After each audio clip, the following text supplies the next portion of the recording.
world we live in today, according to the papers and the media, is the best time to ever be alive. Technologically, we're the most advanced we've ever been. Science has the answers to all. But yet, we live in a world where depression, anxiety, suicide, it's through the roof. We don't know our own neighbours. We present an image to the world via social media of the life we want to live, or the life we want others to believe we're living. And all this is doing to us is removing us from who it is we are. I know very few people who actually know who it is they are. Their identity has been fogged from the lies and the stories that we have continually perpetrated on social media, presenting this image of who it is we want to be, because we don't have the belief and confidence in ourselves to actually become that person in real life. We're more worried about the Joneses and their opinions than we are about the upbringing of our own children. We're more concerned about the opinions of people we never know than we are about our opinions of ourselves. We walk about this world with blinkers on. We pretend everything's okay. We act like we have our lives in control. But inside, we're all terrified, traumatized children. But society doesn't have a place for us to acknowledge this traumatized child. So instead, we lock him or her away. We pretend everything's okay, but everything isn't okay. Our children are suffering because of our actions, or more correctly, our inactions. The fear of being who we are, of presenting to the world of the person we actually believe and truly know to be ourselves, is too terrifying. It's easier for us to lie and present to this world an image that we think is more socially acceptable. All the while we're living this lie, and deep down our soul knows we are not being true to our authentic selves. But the more we do this, the more we present this lie to the world, the harder it is to actually show the world who it is we truly believe and feel we are. With every post filled with lies, with every photograph we manipulate, with every video we edit, and the more we present an image to the world that we think is socially acceptable, the more we remove ourselves from who it is we actually truly are here to be, and the harder it is to try to find that person and reclaim him as our own. Social media has given us a platform to ignore the traumatized child within and present the image of the world of the person we want to be, the person we want other people to accept. And we do this because we don't love ourselves. For so many in society, love is alien. It's a concept that on paper sounds beautiful, but in practice seems very hard for most of us. We can love our children, we can love our parents, we can love our friends, but we can't love ourselves. That's a broken society. A society that's going to be operating at its highest form, its highest frequency, is a society where each individual loves themselves, has connection with others, and belongs to a community where they have a sense of belonging, where they have a sense of connection, a sense of love, a sense of hope. But even though social media gives us the ability to connect with billions of people, this interaction of touch, feel, energetic exchange is all but gone. 100 years ago, everyone knew their neighbours and their neighbours' neighbours. They knew their street, they knew their area, they knew the butcher, the baker, the candlestick maker. Now, most of us do not know the names of the people who live right around us. We look at each other like strangers, with mistrust, with jealousy, with anger, and we ignore the fact that we are feeding our children these mobile screens. They're allowing their brains to be manipulated by others outside of our control. Their influences are having more direct impact on our children's lives than we are. And that's our fault, that's on us. We've got Instagram, TikTok, Facebook, YouTube, all of them giving us the opportunity to present an image of ourselves that we know is not true, but we think is more socially acceptable. We've got filters, we've got distortions, and we can regurgitate these words that all our influencers say that get us likes and shares and follows, but it's taking us further and further away from who we truly are. We share and read these quotes and memes that say, be true to yourself, walk the path less trodden, carve your own path. Meanwhile, we're all repeating the same words every other person uses. Our daughters are being destroyed because they're watching the mothers covering up their faces to try to present an image that will make them feel wanted. Face fillers and lip fillers and cheek fillers and Botox and contouring. Everything's easy. Everything is easy. Fast food, instant access to shopping, instant connection with people on screens. But it's the simple things that we need more than the easy things. Meditation, human touch, love, shelter, heat, food. But yet it's all these things that are being destroyed. They are destroying our earth. They're polluting the air, they're polluting the land, they're polluting the waters. All the while telling us there's a climate change crisis, that we must sacrifice these things to save our planet, while they fly about on their airplanes, while they pass laws that allow raw sewage to be pumped into our waters, decimate our lands, divide families, and we wonder why we're angry. We wonder why we're depressed. We wonder why we resent others. We're being manipulated. We're being lied to. We're being herded into a world they want us to exist in. And we're so divided, so separated, so insecure, that none of us can see that the answer to all of our problems lies within us connecting with each other, loving each other for who we truly are, and not judging each other because someone's got more than us, or someone has a better life than us, or someone's had more luck. We should be happy for them. We should be using it as an incentive to drive ourselves forward. But we're so conditioned that we backstab them. We resent the fact that they have more than us because we've been told that more is always better. And we know that if we're lucky enough to live a full life and be surrounded by our loved ones on our deathbeds, we're not going to be wishing we had the new iPhone. We're not going to be wanting a few extra knots in our bank account. We're going to want a few extra moments. A few extra moments with the people we love, the people that made our life worth living.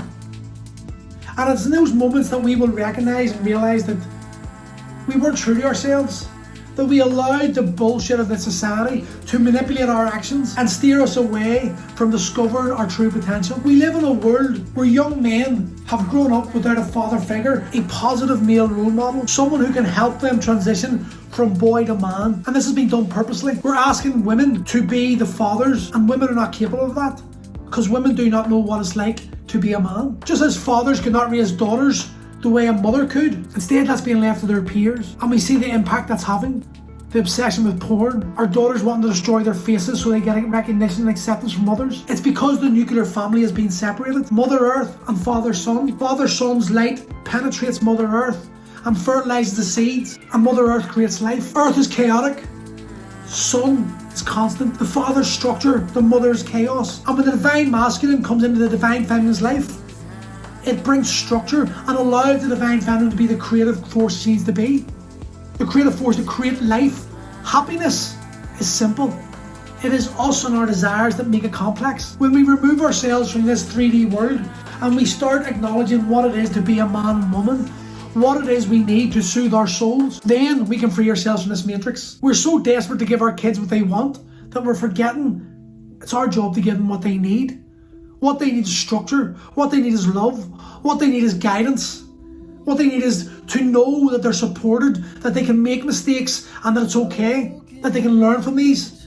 Not to be berated, not to be laughed at, not to make a mistake and have it recorded on WhatsApp and shared around the world. The fact that we allow this, the fact that we think this is socially acceptable, tells us the fabric of our society is flawed. What one generation tolerates, the following accepts. And it's my generation. My generation is the reason why this society is crumbling. Because we are too scared, too fearful of public opinion to stand up and say what we know is morally correct and right. And until we come together and we accept and acknowledge that this is a lie we're living and this has been manufactured, and the only way we can change this is by standing up together and speaking our truth and refusing to accept and acknowledge and allow this type of society to continue. We're on a downward spiral and our grandchildren's futures will be determined by our actions today. Welcome to adulthood. This is our job. This is our burden. Nothing worth achieving has ever been easy. Everything we need to grow and become more is found in the struggle, because struggle teaches us lessons, and life is one big lesson. And the more lessons we learn and the more things we overcome, the more strength we have within ourselves to believe that what we know is true, to believe in our own abilities, and to have the confidence to speak our truth regardless of the opinions. We have a moral compass,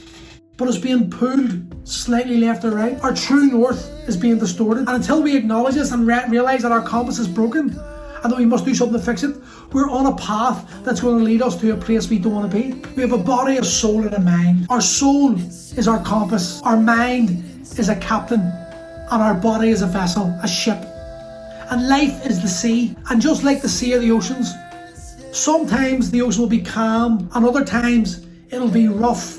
It'll be stormy and it will try to capsize us, and our souls will determine what happens, because some of us our old souls. Some of us have this soul experience of these trials and tribulations that we experienced in past lives, and instinctively we know what's right and wrong, and we keep our compass true and we steer our ship head first into the waves because our captain understands this. It's been there before, it's experienced. While others, they're new to this and they make a mistake, they panic and they get capsized. And that's what life does to us all. Life will capsize us unless we have a compass that can steer us out of these storms, and a captain steering the vessel that knows the ins and outs of manipulating through the waves of life. But when you come out of the storm, you're a different person. Too many of us are trying to avoid the storm. The storm is where we discover our true self. And it's when we go through storms that we truly appreciate the calm. But we've got to stick with our moral compass.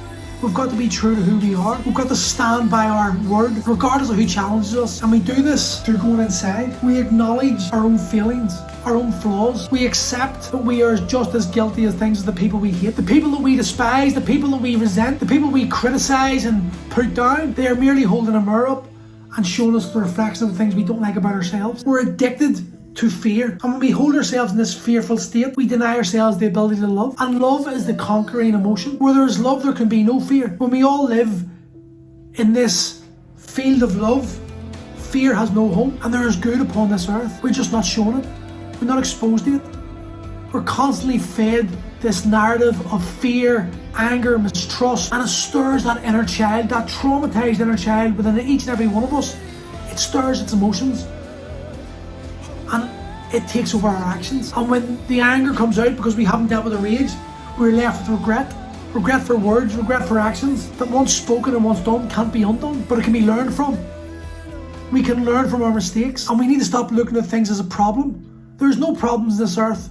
There's only opportunities. When you make a mistake, you're being given an opportunity to grow. When you fail, you're being given another opportunity to just succeed. When you see yourself repeating the same mistakes and lessons over and over and over again, we can start associating that with failure. We can start associating that that's your fault, that's your problem, that you're not good enough. But it's not. It's just the universe presenting you with yet another opportunity to overcome the issues or the tasks that we're here to conquer. Failure is good. Failure's a lesson. As long as you take it as a lesson, as long as you can see it as such. How we internalise things is determined by how we feel about ourselves. And this is why social media is a cancer, because it only allows us to compare ourselves to others. And all we're doing is comparing our real life to people's fictional lives. And we're all guilty of it. Each and every one of us watching this, me included, we are all guilty of presenting a false life to others so that we felt better, so that we get validation, so that we get acceptance from people that we don't even know.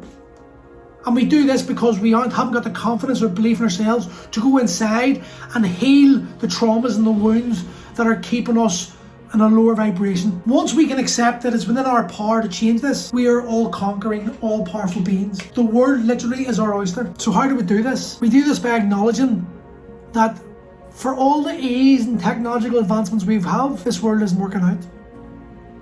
We are not happy. That something within us is lacking, is missing, and it's so simple. It's just connection. It's love. When you're feeling sad and you're feeling lonely and depressed or anxious, a hug from someone that you care about is the greatest feeling in the world. To know that you're not suffering this alone gives you hope, and it's within hope that we find the answer. So many of us feel alone, but you've got to recognise that you're not alone. You're not alone in your suffering. You just feel that way because that is what the world has done to us. There are millions of people looking for connection just like you, but we fear this connection because we've been conditioned to fear others, to fear what people say, to fear people's opinions, to fear being cancelled. When we can overcome this and we can allow the man and woman out and the soul to connect with other souls, this world changes and we leave on earth in a better place for our children.